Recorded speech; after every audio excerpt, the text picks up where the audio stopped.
Hi guys. ഇപ്പോൾ Iran ചെകുത്താന്റെയും കടലിന്റെയും നടുക്ക് പെട്ടു എന്ന് പറഞ്ഞ ഒരു അവസ്ഥയിലൂടെയാണ് ഇപ്പോൾ കടന്നു പോയിക്കൊണ്ടിരിക്കുന്നത്. അതായത് സംഭവിച്ചത് പുറത്തു പറഞ്ഞു കഴിഞ്ഞാൽ ഇതിലും വലുതാണ് സംഭവിക്കാൻ പോകുന്നത്. അപ്പോൾ ഇറാനെ കുറിച്ച് ഒരു ഇമ്പോർട്ടന്റ് ആയ കാര്യങ്ങൾ നടന്നിട്ടുണ്ട്.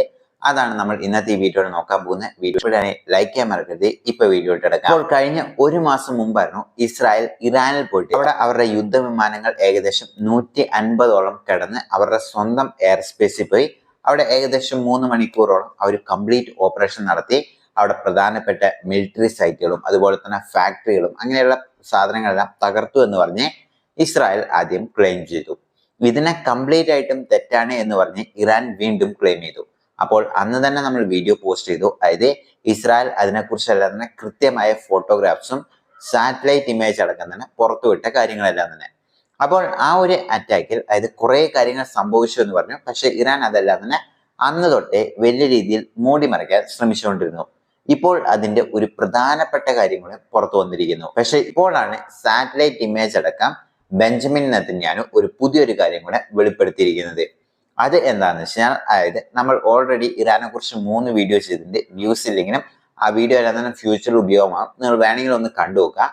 അപ്പോൾ ആ വീഡിയോയിൽ നമ്മൾ പറഞ്ഞിട്ടുണ്ടായിരുന്നു, അതായത് 2003 ഇറാൻ ഇങ്ങനെ ഒരു ന്യൂക്ലിയർ വെപ്പൺ അല്ലെങ്കിൽ ആണവായുധം ഉണ്ടാക്കാൻ വേണ്ടി അവരെ ശ്രമിച്ചു കഴിഞ്ഞപ്പോൾ അമേരിക്കയും അതുപോലെ തന്നെ ബാക്കി എല്ലാ രാജ്യങ്ങളും അവർക്കെതിരെ കഠിനമായ എക്കണോമിക് സാങ്ഷൻസ് ഇമ്പോസ് ചെയ്യും. അതിൽ നിന്ന് ഇറാൻ കഷ്ടപ്പെട്ട് ഇപ്പോൾ എങ്ങനെയൊക്കെയോ കഷ്ടപ്പെട്ട് മുന്നോട്ട് പോകുന്ന കാര്യങ്ങളെല്ലാം തന്നെ. അപ്പോൾ ഓരോ രാജ്യങ്ങളും IAEA എന്ന് പറയും, അതായത് ഇന്റർനാഷണൽ ഓട്ടോമിക് എനർജി റിസർച്ച് ആണ് സംഭവം. അപ്പോൾ ഈ ഒരു ഏജൻസി എന്താണെന്ന് വെച്ചാൽ അതായത് ഇന്ന് ലോകത്തിൽ ഏറ്റവും പവർഫുൾ ആയ ഒരു ഏജൻസി ഉണ്ടെങ്കിൽ അത് ഇത് മാത്രമേ ഉള്ളൂ എഫിഷ്യന്റ് ആയി വർക്ക് ചെയ്യുന്നത്. അപ്പോൾ ഈ ഒരു ഏജൻസി എല്ലാ രാജ്യത്തും പോകും. അതായത് ഇന്ത്യ വരും, അതുപോലെ തന്നെ ചൈന, അഫ്ഗാനിസ്ഥാൻ അങ്ങനെയുള്ള എല്ലാ രാജ്യത്തും പോയിട്ട് ആ രാജ്യങ്ങളിലെല്ലാം തന്നെ ഈ ന്യൂക്ലിയർ പ്രോഗ്രാം നടക്കുന്നുണ്ടോ, അതുപോലെ തന്നെ അത് എങ്ങനെയൊക്കെയാണ് പ്രവർത്തിക്കുന്നത്, അതുപോലെ തന്നെ ഇപ്പോൾ ഇന്ത്യയിൽ ന്യൂക്ലിയർ വെപ്പൺ പല രീതിയിൽ ഉപയോഗിക്കുന്നുണ്ട്. അതായത് നമ്മൾ ഇലക്ട്രിസിറ്റിക്ക് വേണ്ടി ഉപയോഗിക്കുന്നുണ്ട്. അപ്പോൾ ഇതിൽ നിന്ന് വരുന്ന വേസ്റ്റ് കൊണ്ട് ജനങ്ങൾക്ക് എന്തെങ്കിലും പ്രശ്നങ്ങളുണ്ടോ, ആ വേസ്റ്റ് എല്ലാം തന്നെ കടലിലാണോ കൊണ്ടുപോയി ഡിപ്ലോയ് ചെയ്യുന്നത്, അങ്ങനെയുള്ള പല കാര്യങ്ങളും ഇവർ ആദ്യം ടെസ്റ്റ് ചെയ്യും. അതുപോലെ തന്നെ ന്യൂക്ലിയർ വെപ്പൺ ഇവരുടെ കയ്യിൽ എത്രയുണ്ട്, അത് എന്തൊക്കെയാണ്, അത് അതിന്റെ പർപ്പസ് എന്തൊക്കെയാണ് ഉള്ള കാര്യങ്ങളെല്ലാം തന്നെ ഇവർ കൃത്യമായി മോണിറ്റർ ചെയ്തുകൊണ്ടിരിക്കും. അപ്പോൾ അങ്ങനെയാണ് ഇവരും ഇറാനും അതുപോലെ തന്നെ ഇറാന്റെ അതായത് കൂട്ടിയുള്ള എല്ലാ രാജ്യങ്ങളെയും ഇവരിങ്ങനെ മോണിറ്റർ ചെയ്തുകൊണ്ടേ ഇരിക്കും. അപ്പോൾ ഈ ഒരു മോണിറ്ററിങ്ങിൽ എല്ലാ കാര്യങ്ങളും ഡിസ്ക്ലോസ് ചെയ്യണം എന്നുള്ളതാണ് ഒരു ക്ലോസ് ഉള്ളത്. അപ്പോൾ അങ്ങനെ ഇരിക്കുമ്പോഴാണ് ഇറാന്റെ പാർച്ചിൻ എന്ന് പറയുന്ന സ്ഥലത്ത് ഒരു ആണവായുധം അവർ ഈ ഏജൻസി അറിയാതെ, അതായത് ഈ ഇന്റർനാഷണൽ ഏജൻസി അറിയാതെ അവർ പുതിയതായി ഡെവലപ്പ് ചെയ്യാൻ ശ്രമിച്ചുകൊണ്ടിരുന്നത്. അപ്പോൾ ഈ ഒരു ന്യൂക്ലിയർ വെപ്പൺ ഡെവലപ്പ് ചെയ്യാന്ന് വെച്ചാൽ വെറും യുറാനിയം എക്സ്ട്രാക്ട് ചെയ്താൽ മാത്രം ഒരു ന്യൂക്ലിയർ വെപ്പൺ ആവില്ല. അതിന് കുറേയധികം പ്രോസസ്സ് ഉണ്ട്. അതായത് യുറാനിയം വേണം, അതുപോലെ തന്നെ അതിനെ അതായത് സ്ട്രീം ചെയ്യാനുള്ള ആ ഒബ്ജക്റ്റ് വേണം, അതുപോലെ തന്നെ അതിനെ എക്സ്പ്ലോസ് ചെയ്യാൻ എക്സ്പ്ലോസീവ് സംഭവങ്ങൾ വേണം, അതുപോലെ തന്നെ അതിന് കമ്പ്യൂട്ടറൈസ്ഡ് സിസ്റ്റം വേണം, അങ്ങനെ അതുപോലെ തന്നെ ആക്ടർ വേണം. ഇങ്ങനെ എല്ലാം കൂടെ ചേർന്നുകൊണ്ടാണ് ഒരു ആണവായുധം. അല്ലാണ്ട് വെറും യുറാനിയം മാത്രം എക്സ്ട്രാക്ട് ചെയ്ത് കഴിഞ്ഞാൽ ഒരു ന്യൂക്ലിയർ വെപ്പൺ ക്രിയേറ്റ് ചെയ്യാൻ പറ്റുമോ എന്ന് ചോദിച്ചാൽ അതില്ല. അപ്പോൾ അങ്ങനെ അവര് ഇതിന്റെ ഒരു സ്റ്റേജ്, അതായത് ഈ ന്യൂക്ലിയർ വെപ്പൺ ഉണ്ടാക്കുന്നതിന്റെ ഒരു സ്റ്റേജ് ആയിരുന്നു ഈ സ്ഥലം പാർച്ചിൻ എന്ന് പറയുന്ന ആ ഒരു സ്ഥലം. തെഹ്റാനിന് ഏകദേശം 10 കിലോമീറ്റർ അപ്പുറത്തും കണ്ടാണ്. അപ്പോൾ ആ ഒരു സ്ഥലത്ത് അവരിങ്ങനെ ഡെവലപ്പ് ചെയ്ത് വന്നുകൊണ്ടിരുന്നതായിട്ട് പറയപ്പെടുന്നത്. അപ്പോൾ ആ ഒരു സ്ഥലം കൃത്യമായി ഇസ്രായേൽ ഐഡന്റിഫൈ ചെയ്യുകയും അവിടെ പ്രിസിസീവ് ആയുള്ള അറ്റാക്ക് നടത്തുകയും അതിനെ കംപ്ലീറ്റ് ആയി ഇല്ലാണ്ടാക്കുകയും ചെയ്തു. അപ്പോൾ ഇതിൽ നിന്ന് അതായത് കൃത്യമായ സാറ്റലൈറ്റ് ഇമേജ് അടക്കമാണ് ഇസ്രായേൽ ഇപ്പോൾ പുറത്തുവിട്ടിരിക്കുന്നത്. ആ സാറ്റലൈറ്റ് ഇമേജ് ഇപ്പോൾ ഡിസ്പ്ലേ ചെയ്യാം. അപ്പോൾ ആ ഒരു സാറ്റലൈറ്റ് ഇമേജിൽ അവർ പറഞ്ഞിരിക്കുന്ന അതുപോലെ തന്നെ ഇസ്രായേൽ കൊടുത്ത മെസ്സേജും അതാണ്, നിങ്ങൾക്ക് എന്ത് വേണേലും അറ്റാക്ക് ചെയ്യാം, അതുപോലെ തന്നെ ഈ ഒരു ന്യൂക്ലിയർ വെപ്പൺ ആണ് ഇപ്പോൾ ഡിസ്ട്രോയ് ചെയ്തിരിക്കുന്നത് എന്നാണ് പറഞ്ഞിരിക്കുന്നത്.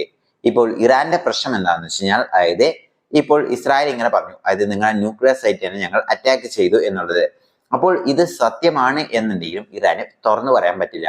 കാരണം ഇറാൻ ഇവിടെ ഒരു ന്യൂക്ലിയർ വെപ്പൺ ഡെവലപ്പ് ചെയ്യുന്നതായിട്ട് ഈ ഏജൻസികളുടെ അടുത്തൊന്നും തന്നെ പറഞ്ഞിട്ടില്ല. അപ്പോൾ ഇങ്ങനെ പറയാതെ എന്തെങ്കിലും ഡെവലപ്പ് ചെയ്യണമെങ്കിൽ ഈ ഏജൻസികൾ ഏത് രാജ്യത്തിനെതിരെയാണെങ്കിലും കഠിനമായ എക്കണോമിക് സാങ്ഷൻസ് ഇമ്പോസ് ചെയ്യും.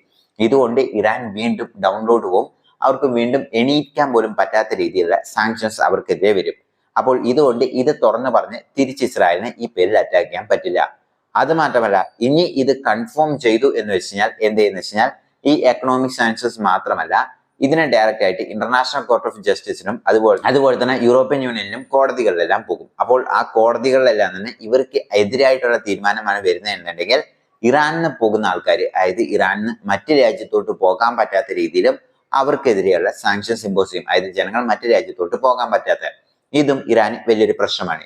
ഇനി ഇതെല്ലാം കിടക്കുകയാണെങ്കിൽ ഇറാൻ പിന്നെ ട്രേഡ് ചെയ്യാൻ പറ്റുന്ന 3 രാജ്യങ്ങളുടെ അടുത്ത് മാത്രമാണ്. ഒന്ന് നോർത്ത് കൊറിയ, ചൈന, റഷ്യ. അപ്പോൾ ഇതിൽ ചൈനയും അതുപോലെ തന്നെ ഇറാനും എന്തെങ്കിലും ട്രേഡ് ചെയ്യുകയാണെങ്കിൽ, അതായത് ഈ IAEA എന്ന് പറയുന്ന ഈ ഒരു സംഘടന പറയുന്നതിന് എതിരായിട്ട് എന്തെങ്കിലും ട്രേഡ് ചെയ്യാന്നുണ്ടെങ്കിൽ ചൈനയ്ക്കെതിരെയും സാങ്ഷൻസ് ഇമ്പോസ് ചെയ്യും. ഓൾറെഡി ചൈനയുടെ എക്കണോമി ഡൗൺ ആയിക്കൊണ്ടേ വരിക. അപ്പോൾ ചൈന ഈ റിസ്ക് എടുക്കാൻ നിൽക്കുമോ? അവരും നിൽക്കില്ല. അതുപോലെ തന്നെ ഈ രാജ്യങ്ങളെല്ലാം തന്നെ റിസ്ക് എടുക്കാൻ നിൽക്കില്ല. അപ്പോൾ എന്ത് ചെയ്യും? ഇറാൻ തനിച്ചാവും. അതുകൊണ്ട് തന്നെ ഇറാൻ ചെകുത്താന്റെയും കടലിന്റെയും നടുക്കപ്പെട്ട അവസ്ഥയാണ്. ആ ഒരു സ്ഥലത്ത് വലിയൊരു ഡാമേജ് സംഭവിച്ചിട്ടുണ്ട്. ഇപ്പോൾ ഇറാൻ ഇത് ലോകത്തോട്ട് പറഞ്ഞു കഴിഞ്ഞാൽ അവർക്ക് അത് വലിയ പ്രശ്നമാണ്.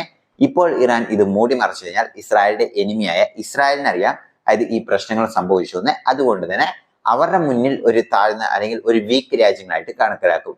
അപ്പോൾ ഇതാണ് ഇറാന്റെ പ്രശ്നം. ഇറാൻ സ്ട്രോങ് ആണ്. അപ്പോൾ ആ ഒരു സ്ട്രോങ്ങോടുകൂടി അവർ വേറെ എന്തെങ്കിലും രീതിയിൽ ഡെവലപ്പ് ചെയ്യാനും അവർക്ക് സാധ്യതകളൊക്കെ ഉണ്ട്. പക്ഷെ ഇപ്പോൾ ഇറാൻ തൽക്കാലമായിട്ടും ഈ ഒരു കാര്യത്തിൽ ഡൗൺ ആയി. ഇസ്രായേൽ ഇതിലൊരു അപ്പർ ഹാൻഡ് എടുത്തു എന്നുള്ളതാണ് കാര്യം. അപ്പോൾ നിങ്ങൾ എന്താണ് ഇതിനെക്കുറിച്ച് വിചാരിക്കുക? താഴെ കമന്റ് ബോക്സിൽ മെൻഷൻ ചെയ്യുക. See you next video.